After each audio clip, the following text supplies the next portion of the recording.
En Tanzanie vivent près de la moitié des lions qui subsistent sur la Terre. On vient du monde entier pour admirer dans les parcs nationaux ce roi de la faune africaine.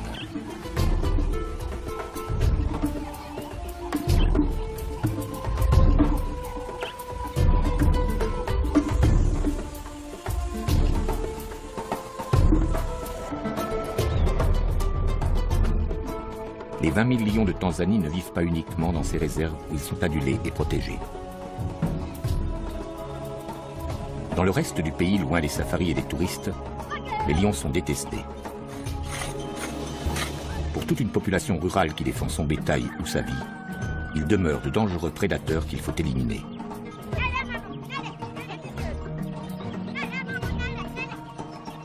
Chaque semaine, un homme meurt, victime de l'attaque d'un félin. Et chaque jour, lorsque les hommes se défendent ou se vengent, un lion est tué. C'est ici, dans cette vaste étendue de hauts plateaux, au pied du Kilimandjaro, que le face-à-face entre les hommes et les lions est le plus tendu.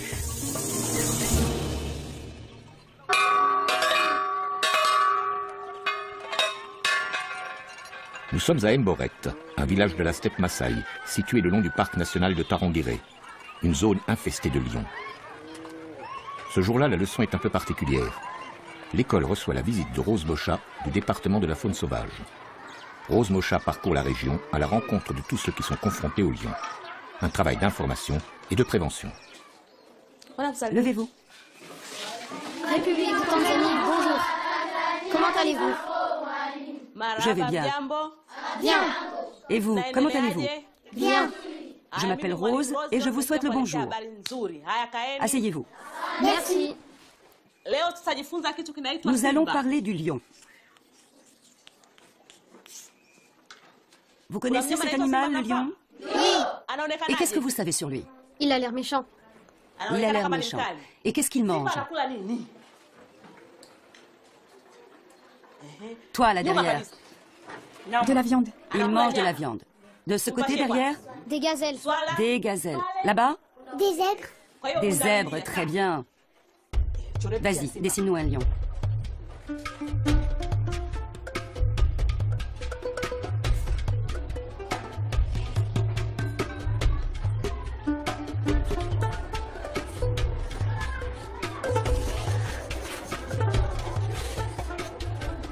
Alors, qu'est-ce que c'est? Un lion. Est-ce qu'il y a déjà eu des problèmes avec des lions par ici? Oui. Est-ce que vous avez déjà vu passer un lion? Oui. Vous l'avez vu, hein? Oui. Et est-ce qu'il a fait des dégâts, par exemple dévorer du bétail? Oui. Qu'est-ce qu'il a mangé, par exemple? Un par un, s'il vous plaît. Des vaches. Des vaches. Et quoi d'autre? Des chèvres. Concernant les lions, les petits écoliers d'Mboret en savent autant que les maîtres.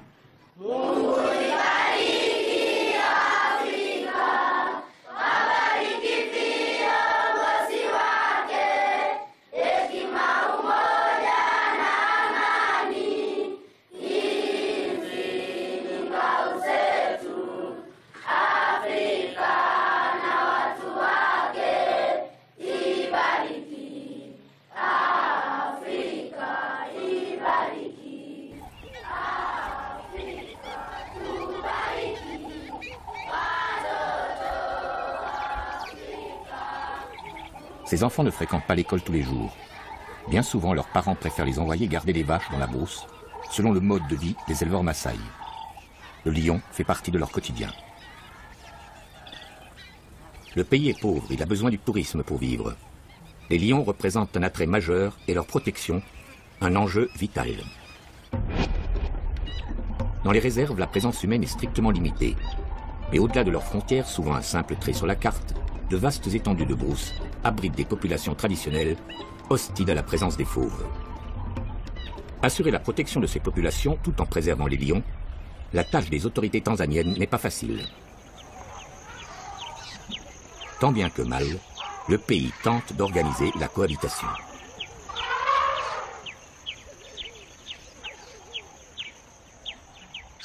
Dans ce conflit entre les hommes et les lions, Bernard Kisui est dédié à la surveillance des félins.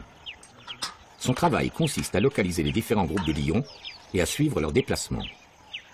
Ce matin, Bernard part à la recherche d'une famille de lions qu'il n'a pas vue depuis plusieurs jours. Il est bien possible que les lions soient sortis des limites du parc. Je vais mettre en marche ce récepteur, là. Et on va voir si ça fonctionne. On essaie de capter un signal aux alentours. Même en utilisant les colliers émetteurs dont sont dotés certains lions du groupe, Bernard n'est jamais assuré de pouvoir les retrouver. Le comportement des félins est imprévisible. D'un jour à l'autre, les lions peuvent se déplacer sur de grandes distances. Nous devons aller de l'autre côté, là où on recevait les signaux les plus forts. Ils sont probablement à gauche, plus loin au fond de la vallée. Depuis qu'on a commencé à suivre les lions il y a 7 ans, nous avons une bonne idée de l'évolution des populations. Par exemple, en 2004, lorsque nous avons commencé, notre estimation était de 200 lions. Maintenant, on est descendu à un chiffre de 170, voire 160.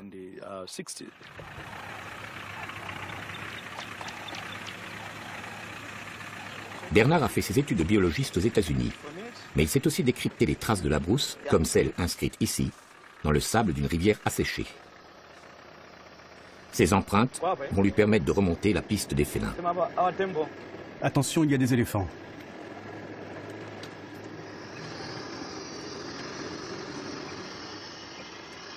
Après plusieurs heures de recherche, le groupe de lions est localisé. Assis, là-bas. Enfin. Ils sont 4. Laissez-moi vérifier.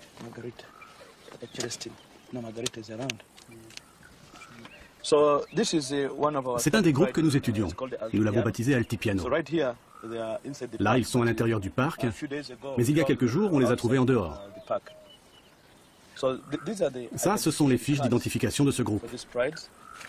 Vous voyez, ce clan était composé de beaucoup d'individus, mais aujourd'hui, il n'en reste que 5.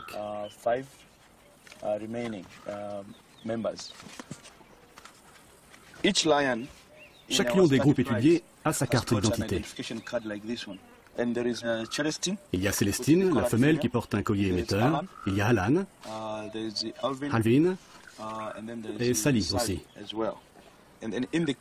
Sur la fiche est indiqué le nom du groupe auquel il appartient, le nom que nous lui avons donné. Il y a également sa date de naissance et aussi le nom de sa mère. Ce sont des informations très importantes parce que ça nous permet de suivre chacun d'entre eux. Maintenant, pour les reconnaître, vous voyez ces marques? Elles sont uniques et propres à chaque individu. Et elles ne changent jamais tout au long de leur vie. Au dos de la carte, vous voyez ces entailles sur les oreilles. Elles sont aussi uniques. On les reporte sur ces représentations et ça nous aide à les reconnaître. Mais nous avons aussi la localisation GPS. Alors je vais enregistrer les coordonnées du lieu et noter aussi l'heure.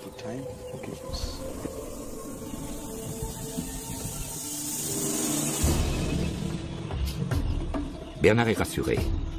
Tant qu'il reste à l'intérieur des parcs, la surveillance des félins est relativement facile.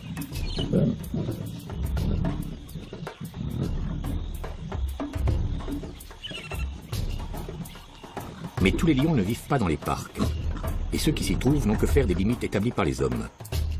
Ils se déplacent au gré de leur chasse. Les lions obéissent d'abord aux lois dictées par la nature.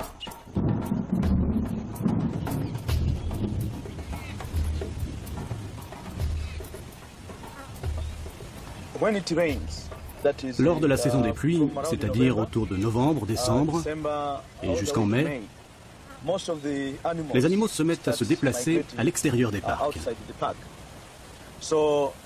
Les lions sont forcés de suivre cette migration parce qu'il ne reste plus rien à manger dans les parcs. Donc ils sortent et ils se retrouvent dans des régions habitées. Il y a des gens, il y a du bétail et toutes sortes d'activités humaines.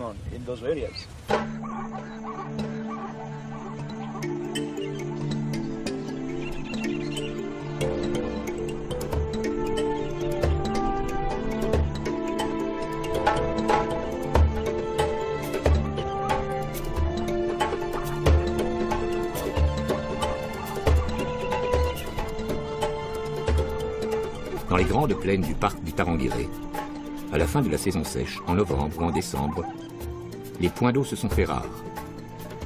Pour le gibier habituel des lions, les buffles, les gnous, les zèbres, aller boire est devenu plus dangereux.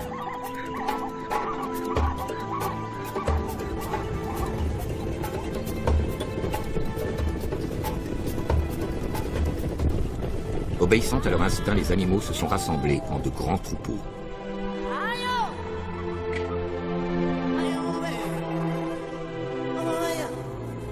Aux premières pluies, un rituel immuable bouleverse totalement la vie de la savane. Le début de la grande migration. Un spectacle unique au monde qui voit des centaines de milliers d'herbivores se mettre en marche à la recherche de nouvelles prairies. Bientôt, les troupeaux franchissent les limites du parc et quittent ces espaces protégés. Dans la steppe Maasai, le moment du face-à-face est arrivé.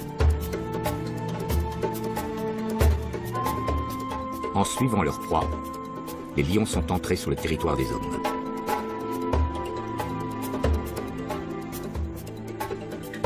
Ils vont y rencontrer des éleveurs, des enfants comme les écoliers d'Emboret, des paysans, tous ceux qui occupent la savane et qui, comme eux, jouent leur survie au quotidien.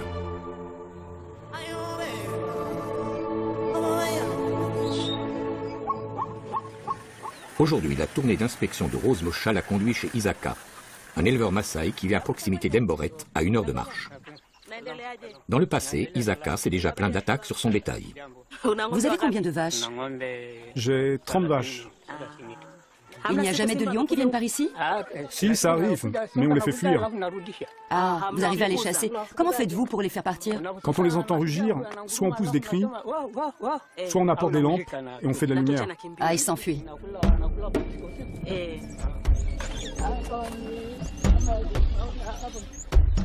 Mais crier ou allumer des feux n'est pas toujours suffisant contre les lions. Pour se protéger du fléau, Isaka a construit cette traditionnelle boma, un enclos en cercle fait de branches d'épineux empilées. Facile et rapide à construire, ces bomas jalonnent la savane. Elles correspondent au mode de vie semi-nomade d'Isaka. Il doit pouvoir se déplacer rapidement en fonction des pâturages et des ressources en eau.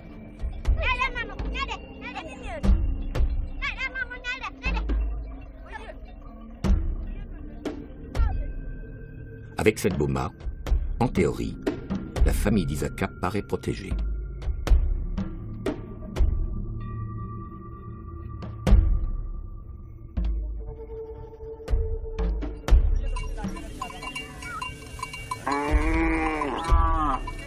Isaka possède 30 vaches. À l'échelle du pays, c'est un homme riche. Mais pour nourrir les siens, il ne peut compter que sur son troupeau. Comme ses voisins éleveurs, il ne cultive pas la terre. Perdre une seule de ses vaches constituerait une catastrophe.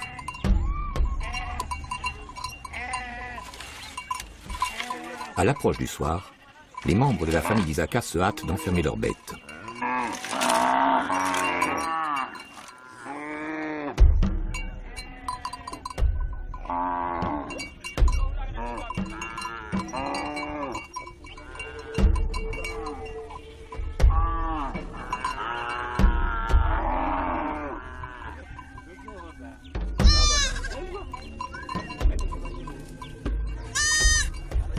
Les redoutables épines de la boma semblent interdire toute intrusion. Un homme ne peut franchir l'obstacle sans se blesser cruellement. Mais une boma n'est jamais très haute. Pour un lion affamé, c'est un piètre obstacle. Isaka sait que d'un seul bond, un félin peut franchir plusieurs mètres et dans sa fuite emporter l'une de ses vaches. Tous savent qu'à la faveur de la nuit, les prédateurs, hyènes, panthères et lions, peuvent s'approcher.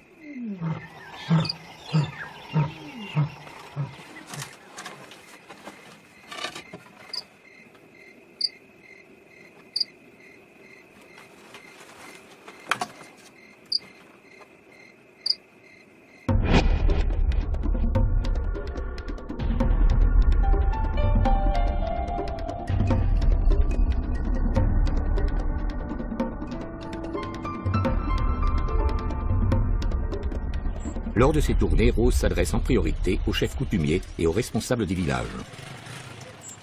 Ce jour-là, elle rencontre Suseika, le maire de Lobosiret. Comme vous le savez, nous habitons à la frontière du Tarangire, où se trouvent des animaux qui, eux, n'ont pas de frontières. Bien sûr. Les lions sortent du parc et viennent dans le village. Le jour, ils n'osent pas, mais la nuit, ils peuvent entrer dans les habitations. Il ne faut pas oublier que notre village est sur leur chemin, celui qui mène au parc de Manyara. Parfois, ces lions attaquent les gens et tuent le bétail. Cela nous pose un énorme problème. Donc, ce que vous dites, c'est que votre village se situe dans une sorte de corridor, de couloir entre Tarangire et Manyara. Un chemin que les lions empruntent pour aller d'un parc à l'autre. En faisant remarquer à Suseika que son village se trouve placé sur le chemin des lions, Rose aborde un sujet délicat. Les autorités veulent instaurer des corridors de protection, interdits à toute présence humaine. Ainsi, les hommes et les lions ne se partageraient plus les mêmes territoires. Voir leur village déplacé et les éleveurs obligés d'abandonner leur boma, parmi les Maasai et malgré les promesses de dédommagement, l'idée passe mal. Le désir de ces populations est bien de conserver leurs terres et leur mode de vie traditionnel.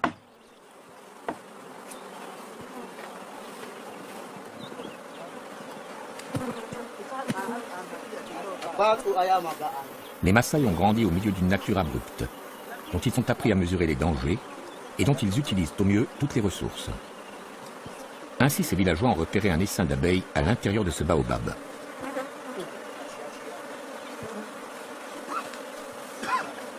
Qu'importe les piqûres d'insectes, le miel fournit un apport en calories bienvenu à ces habitants de la steppe dont le souci quotidien reste de se nourrir.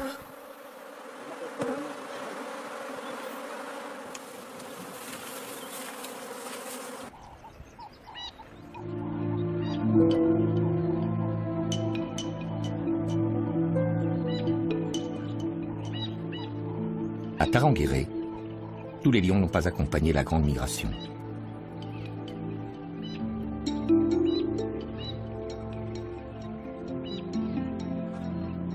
Dans le parc, en ce mois de février, une lionne est demeurée sur place, gênée par la naissance d'une portée de lionceaux.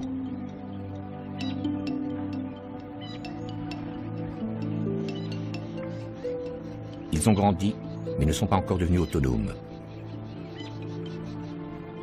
Pour se nourrir, un lion adulte a besoin de près de 10 kg de viande par jour. Un groupe de lions doit ainsi tuer un grand animal comme un zèbre ou un gnou tous les 3 ou 4 jours.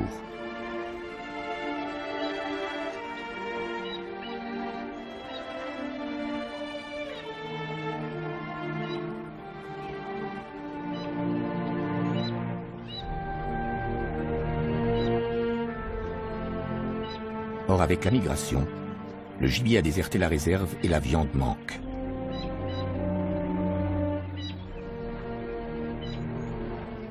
Sous-alimentés, à l'aspect famélique, les petits lions sont maintenant en danger.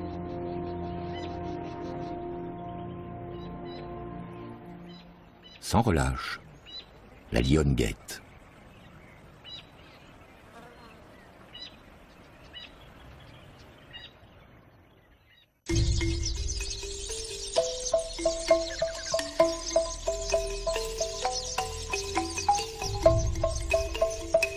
Dans sa boma non loin d'Aboret, Isaka n'aura connu que quelques jours de répit.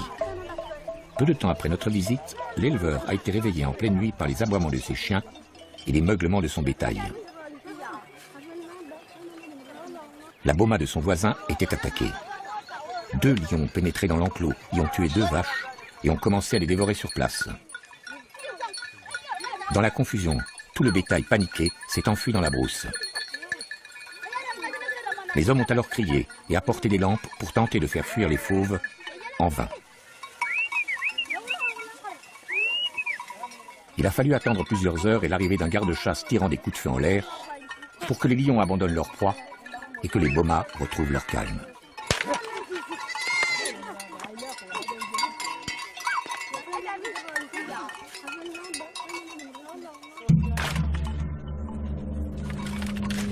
Pour le voisin d'Isaka, le bilan est lourd.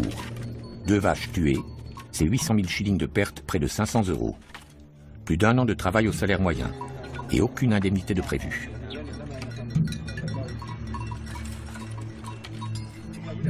Dans la boma, l'inquiétude s'est installée.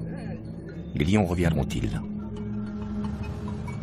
Les femmes et les enfants s'enferment dans les cases. Les hommes décident de veiller. Il y a beaucoup de problèmes avec les bêtes sauvages qui s'attaquent à nos vaches. Il faut qu'on soit prêt à les protéger. Un feu, des lances et les souvenirs de leur jeunesse alimentent leur courage. Chaque jour, il nous faut rester sur nos gardes. Parce que les lions ne préviennent pas, ils arrivent tout à coup. C'est comme ça qu'ils sont arrivés ici l'autre jour. Je vais remettre du bois dans le feu. La lumière permet au moins de voir un peu ce qui se passe. On ne voit pas très bien, mais c'est assez pour que nous puissions nous défendre. La vie continue, toujours. De toute façon, il n'y a rien d'autre à faire. On doit suivre notre destin. C'est comme ça.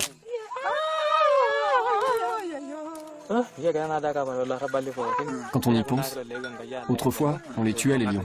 Je me souviens d'un jour, on en a coincé un.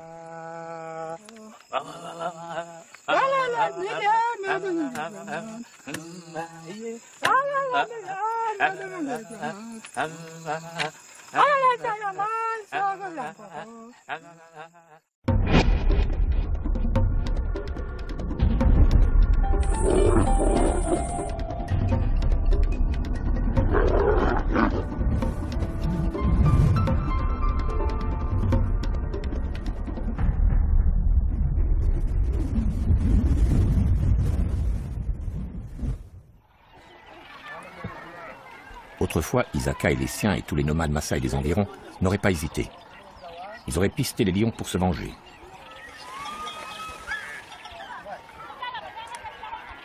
Ce matin, les hommes de la Boma se sont rassemblés.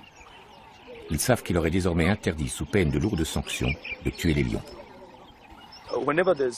À chaque attaque de lions sur le bétail, les Maasai organisaient une chasse et ils partaient dans la brousse, jusqu'à ce qu'ils trouvent un lion, n'importe lequel, et ils le tuaient à coups de lance. Mais les éleveurs disposent aujourd'hui d'une arme bien plus efficace que les lances. Les gens se servent de poison. Je m'en souviens une fois, dans la partie sud du Tarangire, il y a eu cette histoire. Des lions qui se trouvaient en dehors du parc ont tué une girafe.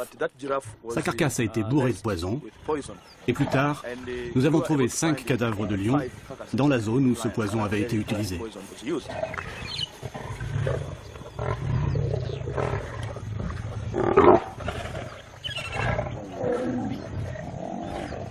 Lorsqu'ils tuent une proie, surtout si elle est importante, les lions ont pour habitude d'en dévorer une partie avant de revenir plus tard achever leur festin. Pour ceux qui veulent se débarrasser discrètement du prédateur, il suffit alors de répandre dans la carcasse de l'animal mort des pesticides utilisés dans l'agriculture et disponibles sous forme de poudre. Tous les animaux charognards qui consomment cette viande sont aussitôt condamnés.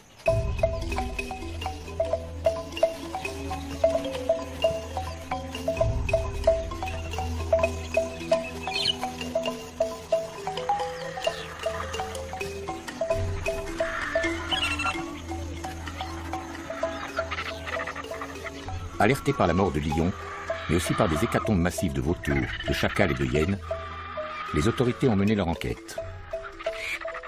Très vite, elles ont soupçonné l'utilisation d'un pesticide interdit, car particulièrement nocif, le furadin.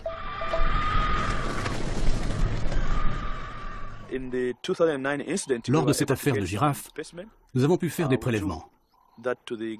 Nous les avons apportés à un laboratoire gouvernemental qui a pu vérifier.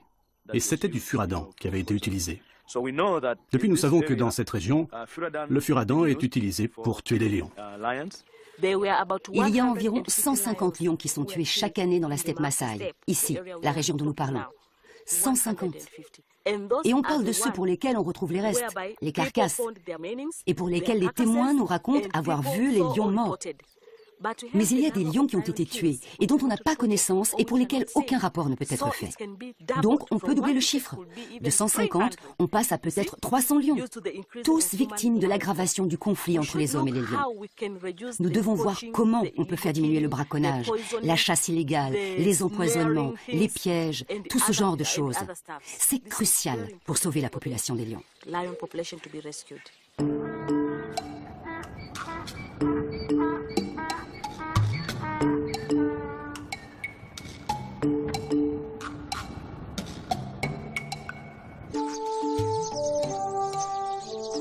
En une ou deux générations, le monde clos dans lequel vivaient ces nomades Maasai a profondément changé. Hier encore, ils subsistaient en autarcie, ne comptant que sur eux-mêmes, indifférents aux étrangers.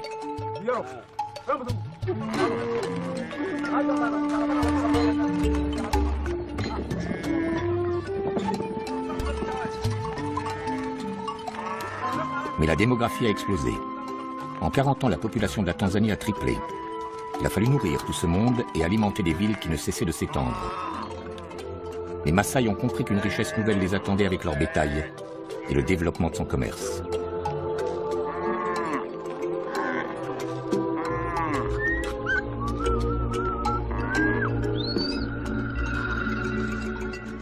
Isaka, comme tous les éleveurs de sa région, se rend maintenant régulièrement dans la grande cité du Nord, à Arusha.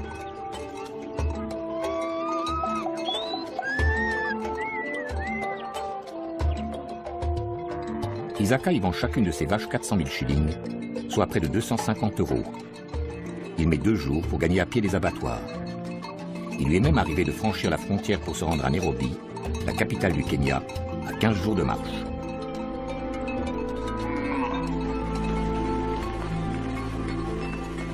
La steppe Maasai voit défiler sans cesse ses grands troupeaux de bovins. Petit à petit, le bétail domestique a envahi la savane à la recherche de nouveaux pâturages et de points d'eau.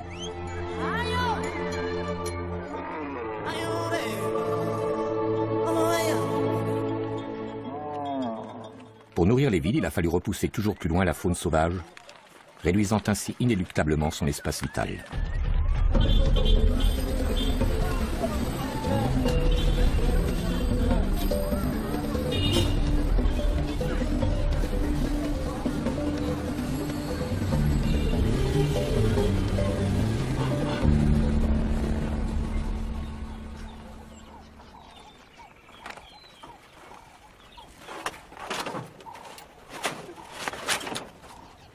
Nous sommes près de Simanjaro, un village situé au nord du parc de Tarangire, le long de l'un de ces fameux corridors empruntés par les lions.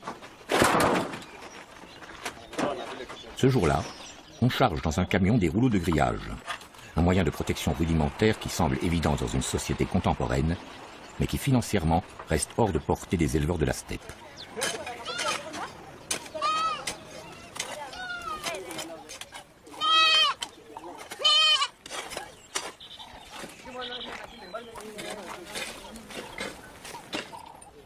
Dans cette boma, les travaux d'installation sont en bonne voie, malgré l'air dubitatif de certains des Maasai présents.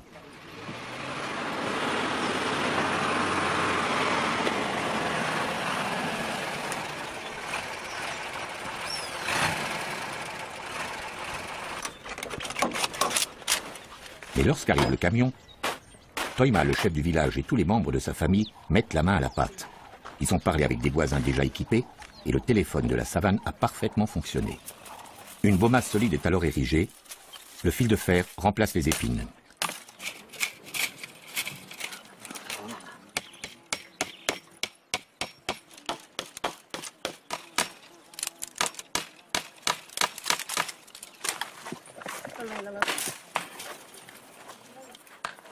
Ces clôtures vont-elles s'avérer efficaces contre un prédateur aussi puissant que le lion?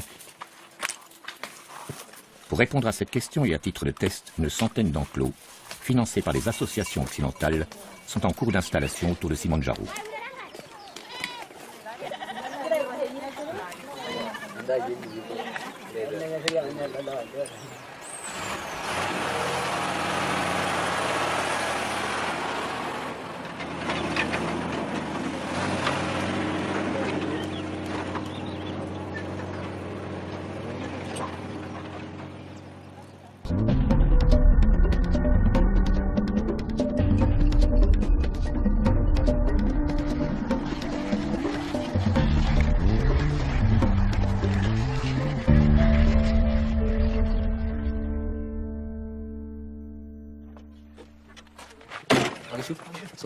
Bonjour, comment ça va? Ça va. Tout va bien. L'autre jour, les lions sont venus, mais ils n'ont pas pu entrer à l'intérieur des enclos.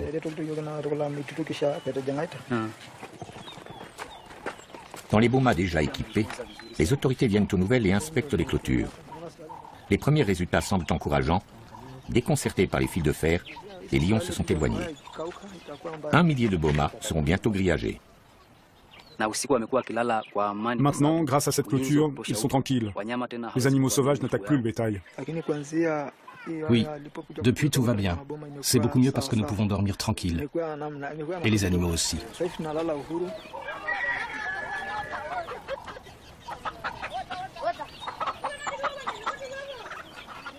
Mais pour l'éleveur, cette sécurité nouvelle a un prix. Les clôtures ont pour effet de sédentariser Toiba et les siens.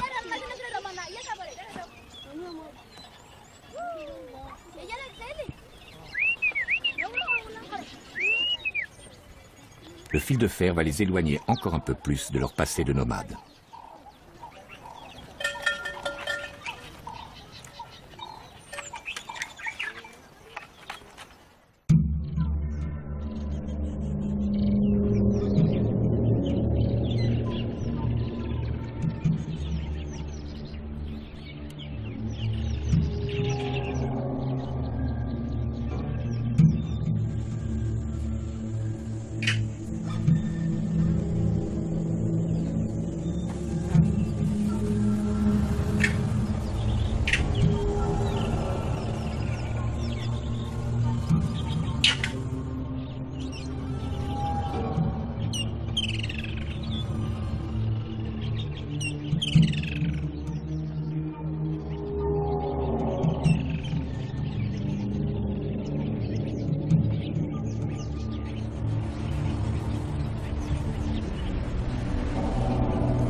Dans le parc de Tarangire, la lionne accompagnée de ses jeunes cherche toujours à se procurer de la nourriture.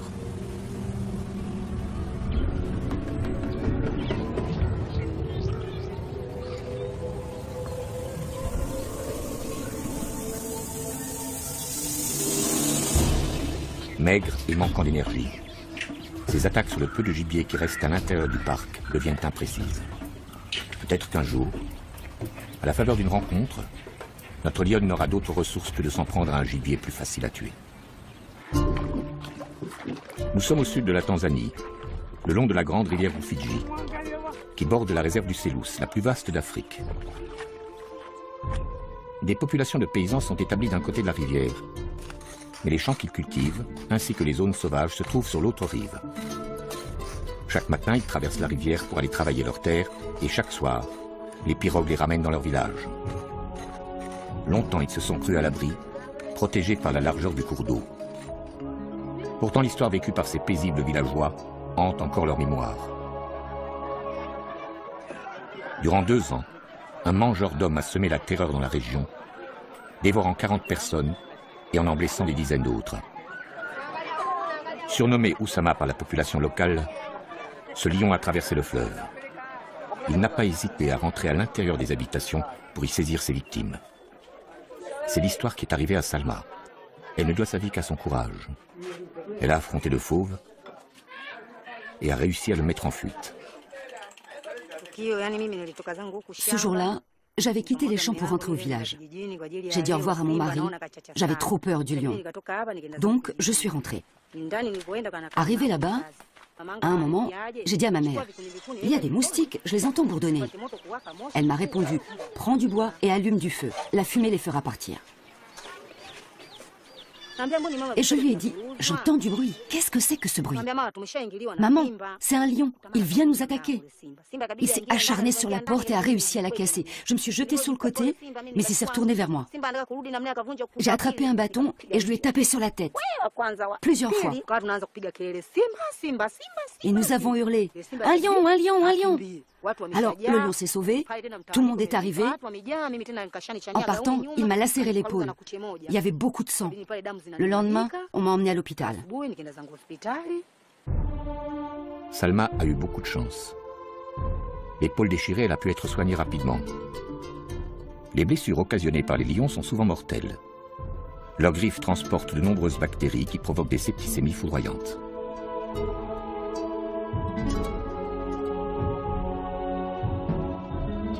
Le long de la Rufiji, à une certaine période de l'année, pour défendre leur récolte contre les cochons sauvages, les paysans passent la nuit dans ces cabanes. Ils s'installent en hauteur pour se protéger des lions, eux-mêmes à la recherche de ces nuisibles.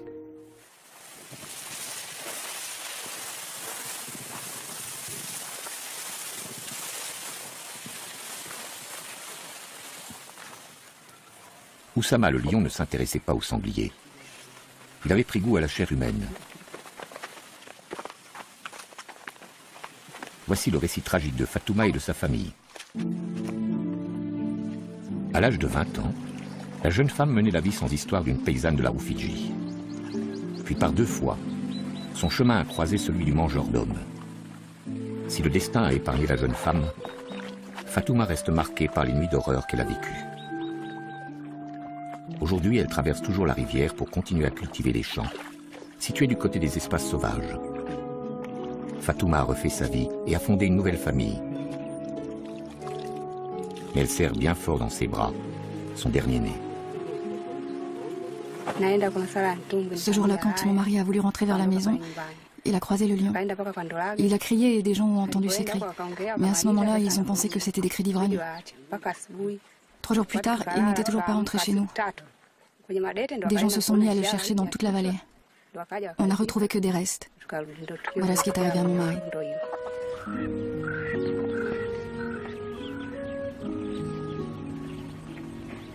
Après l'enterrement de mon mari, je suis restée là pendant les 40 jours du deuil. Et puis je suis partie chez mes parents. Le jour même de mon arrivée, vers 1h ou 2h du matin, ma mère a bougé et a fait du bruit. Et mon père s'est mis à crier. Après, je n'ai plus rien entendu. Je suis restée avec les enfants en silence jusqu'à la fin de la nuit. Le matin, mon beau-père, le père de mon mari, est arrivé. Il est monté au-dessus dans la case et il a trouvé mon père mort. Tout le haut de son corps avait été dévoré. On a cherché ma mère, on l'a trouvée. Le lion lui avait mangé le ventre, le reste était là. Nous avons pris leur corps pour les enterrer.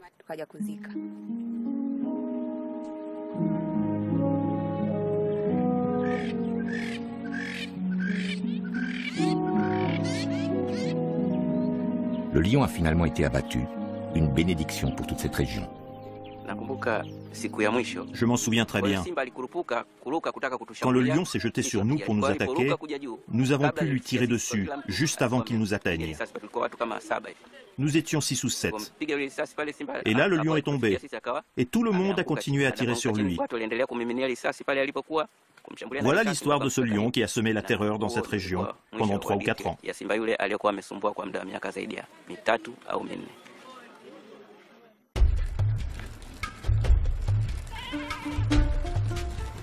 Les lions se nourrissant de chair humaine sont rares. Un tueur en série comme Oussama reste un cas extrême. Les écoliers d'Emboret n'y ont jamais été confrontés. Une mauvaise rencontre est toujours possible, mais ces enfants élevés à la rude école de la brousse restent les héritiers des traditions Maasai. Ils ne s'imaginent pas en victime.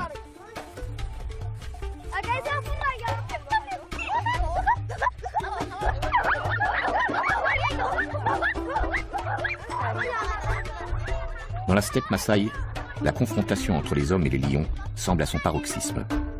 Les autorités en ont conscience. Il faut agir.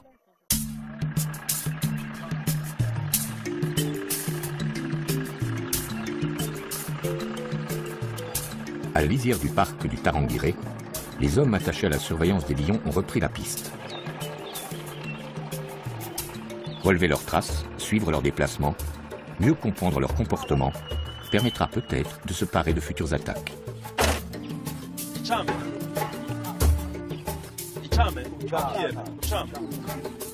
Comme dans les Boma, l'apaisement du conflit passe par un travail de terrain.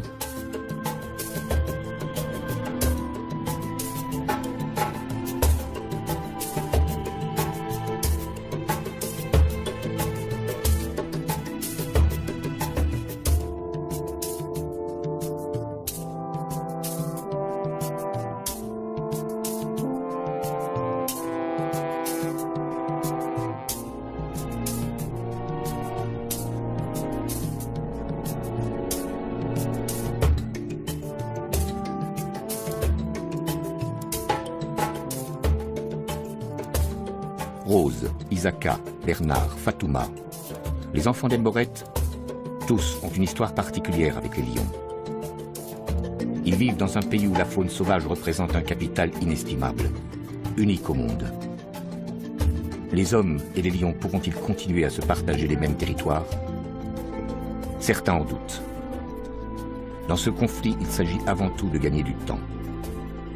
Mais on sait à présent que pour protéger les lions, il faut aussi se soucier des hommes.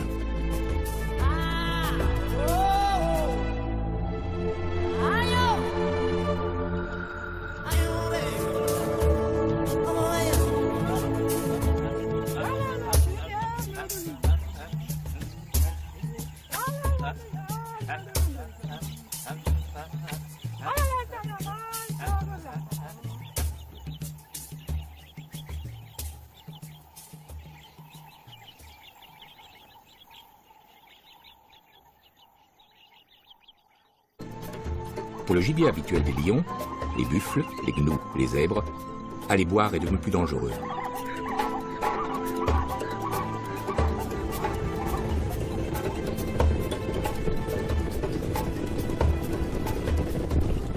Obéissant à leur instinct, les animaux se sont rassemblés en de grands troupeaux.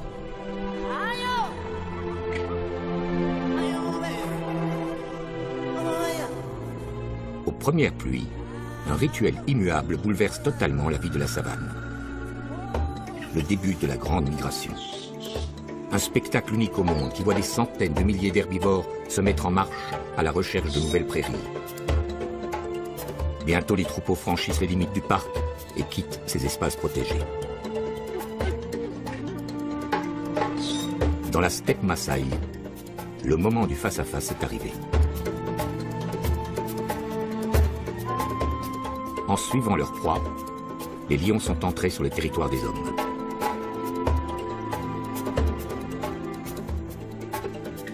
Ils vont y rencontrer des éleveurs, des enfants comme les écoliers d'Emboret, des paysans, tous ceux qui occupent...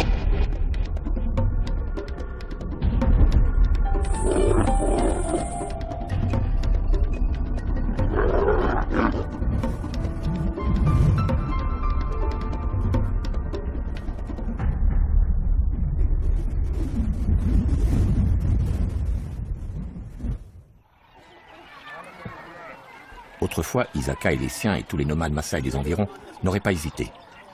Ils auraient pisté les lions pour se venger.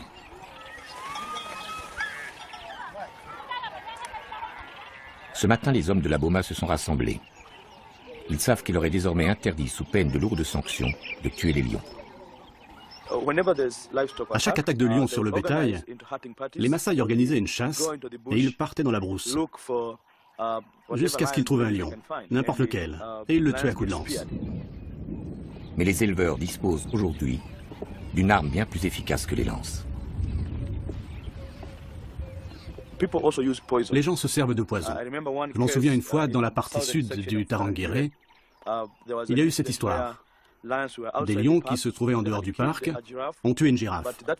Du parc de Tarangire, le long de l'un de ces fameux corridors empruntés par les lions. Ce jour-là, on charge dans un camion des rouleaux de grillage, un moyen de protection rudimentaire qui semble évident dans une société contemporaine, mais qui financièrement reste hors de portée des éleveurs de la steppe.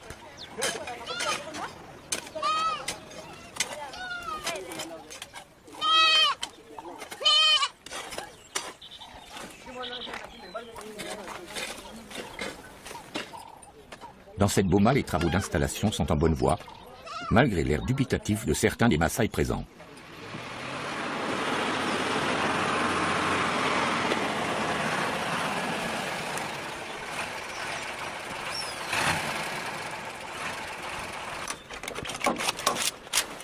Mais lorsqu'arrive le camion, Toima, le chef du village, et tous les membres de sa famille mettent la main à la pâte. Ils ont parlé avec des voisins déjà équipés et le téléphone de la savane a parfaitement fonctionné. Une Boma solide est alors érigée. Le fil de fer remplace les épines.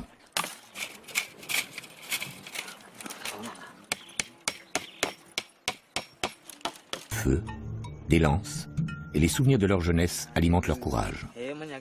Chaque jour, il nous faut rester sur nos gardes. Parce que les lions ne préviennent pas, ils arrivent tout à coup. C'est comme ça qu'ils sont arrivés ici l'autre jour. Je vais remettre du bois dans le feu. La lumière permet au moins de voir un peu ce qui se passe. On ne voit pas très bien, mais c'est assez pour que nous puissions nous défendre. La vie continue, toujours. De toute façon, il n'y a rien d'autre à faire. On doit suivre notre destin. C'est comme ça.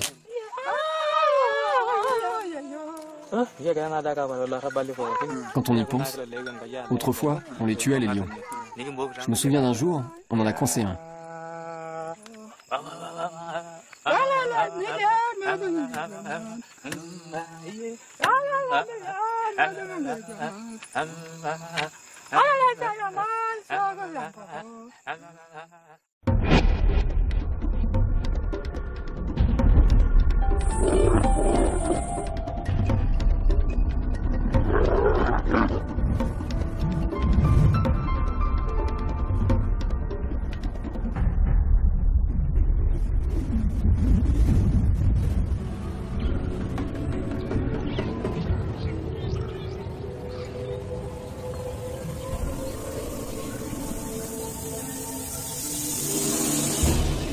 Maigre et manquant d'énergie, ces attaques sur le peu de gibier qui reste à l'intérieur du parc deviennent imprécises.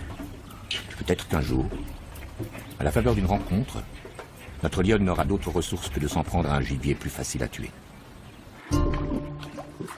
Nous sommes au sud de la Tanzanie, le long de la grande rivière Rufiji, qui borde la réserve du Selous, la plus vaste d'Afrique.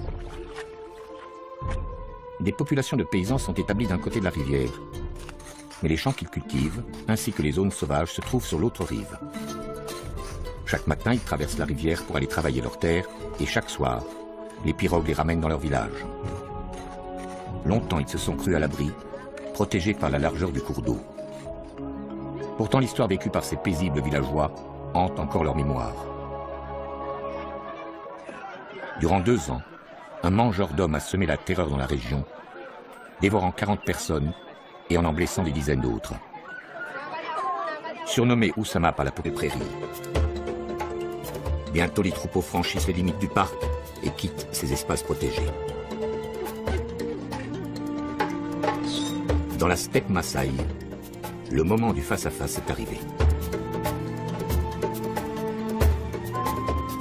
En suivant leur proie, les lions sont entrés sur le territoire des hommes.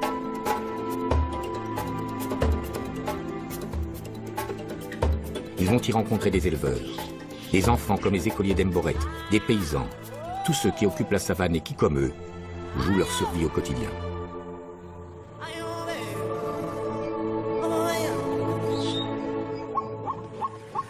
Aujourd'hui, la tournée d'inspection de Rose Mocha l'a conduit chez Isaka, un éleveur Maasai qui vit à proximité d'Emboret, à 1 heure de marche. Dans le passé, Isaka s'est déjà plaint d'attaques sur son bétail. Vous avez combien de vaches? J'ai 30 vaches. Il n'y a jamais de lions qui viennent par ici? Si, ça arrive, mais on les fait fuir. Ah, vous arrivez à les chasser. Comment faites-vous pour les faire partir? Quand on les entend rugir, soit on pousse des cris, soit on apporte des lampes et on fait de la lumière. Ah, ils s'enfuient.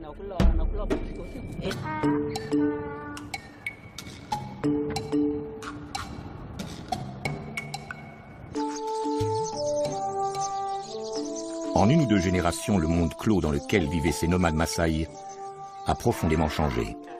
Hier encore, ils subsistaient en autarcie, ne comptant que sur eux-mêmes, indifférents aux étrangers.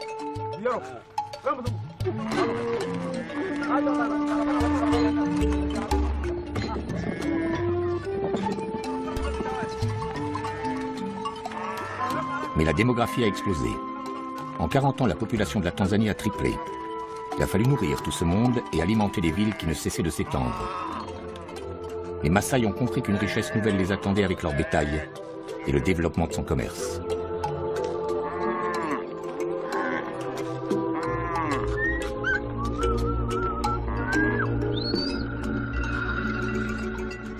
Isaka, comme tous les éleveurs de sa région, se rend maintenant régulièrement dans la grande cité du Nord, à Arusha.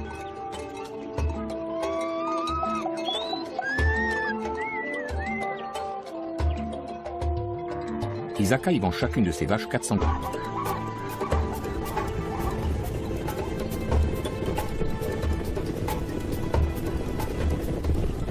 Obéissant à leur instinct, les animaux se sont rassemblés en de grands troupeaux.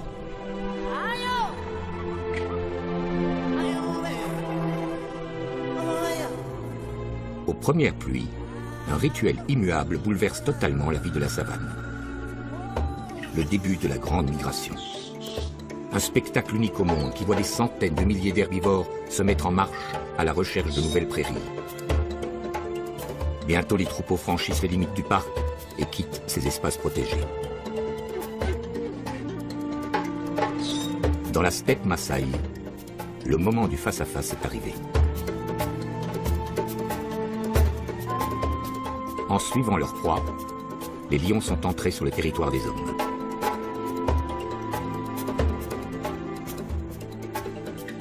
Ils vont y rencontrer des éleveurs, des enfants comme les écoliers d'Emboret, des paysans, tous ceux qui occupent la savane et qui, comme eux, jouent leur survie au quotidien.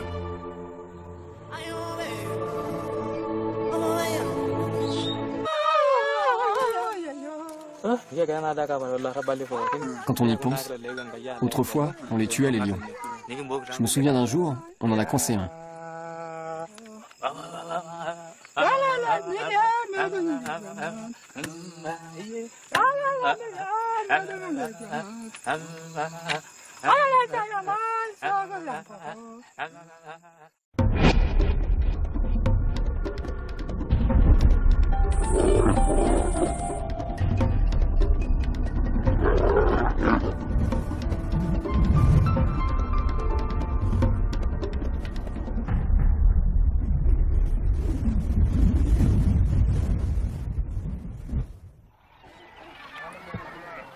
Autrefois, Isaka et les siens et tous les nomades Maasai des environs n'auraient pas hésité.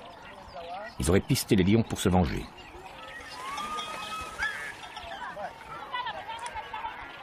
Ce matin, les hommes de la Boma se sont rassemblés. Ils savent qu'il leur est désormais interdit, sous peine de lourdes sanctions, de tuer les lions. À chaque attaque de lions sur le bétail, les Maasai organisaient une chasse et ils partaient dans la brousse. C'est discrètement du prédateur. Il suffit alors de répandre dans la carcasse de l'animal mort des pesticides utilisés dans l'agriculture et disponibles sous forme de poudre. Tous les animaux charognards qui consomment cette viande sont aussitôt condamnés.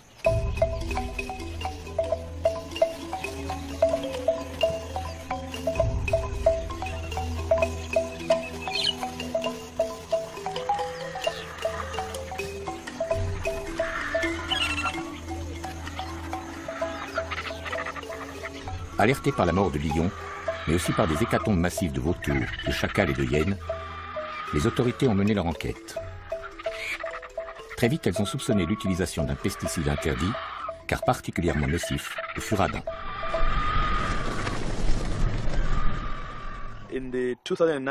Lors de cette affaire de girafes, nous avons pu faire des prélèvements. Nous les avons apportés à un laboratoire gouvernemental qui a pu vérifier. Et c'était du furadin qui avait été utilisé. Depuis, nous savons que dans cette région, le furadin est utilisé pour tuer des lions.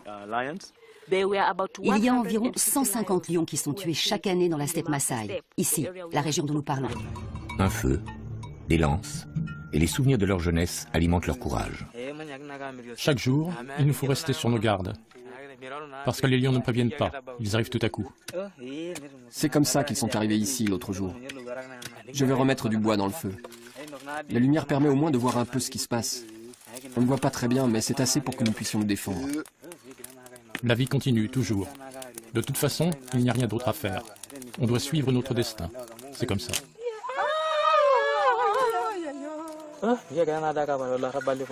Quand on y pense, autrefois, on les tuait les lions. Je me souviens d'un jour, on en a coincé un.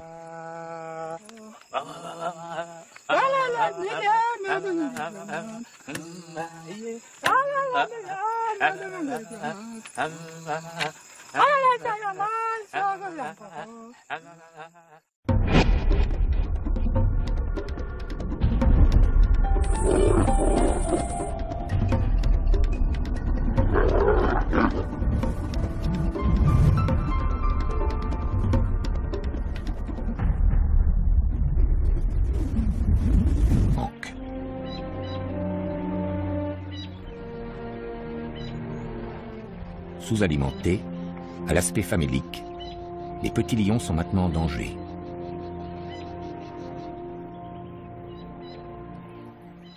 Sans relâche, la lionne guette.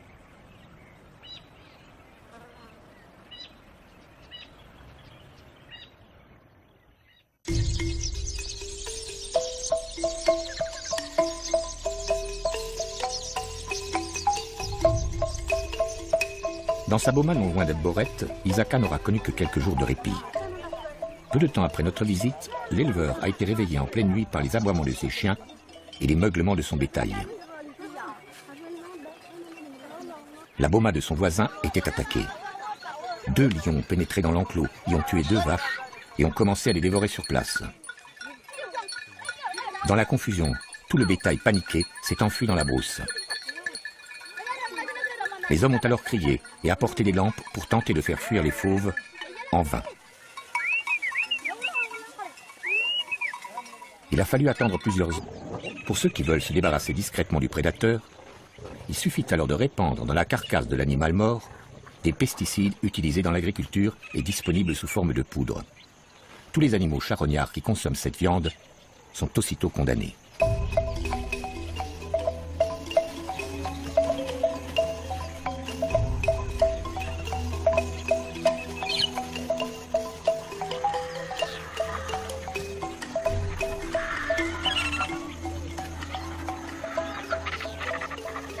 Alertés par la mort de lions, mais aussi par des hécatombes massives de vautours, de chacals et de hyènes, les autorités ont mené leur enquête. Très vite, elles ont soupçonné l'utilisation d'un pesticide interdit, car particulièrement nocif, le furadin.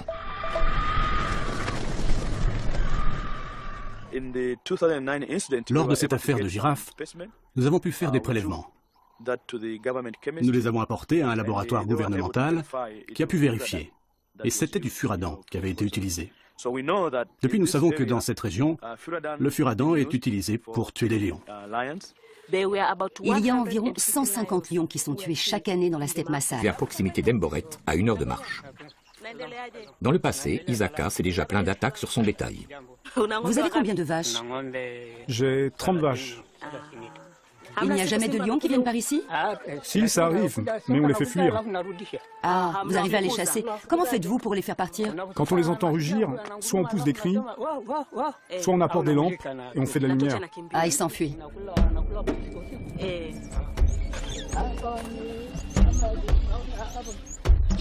Mais crier ou allumer des feux n'est pas toujours suffisant contre les lions.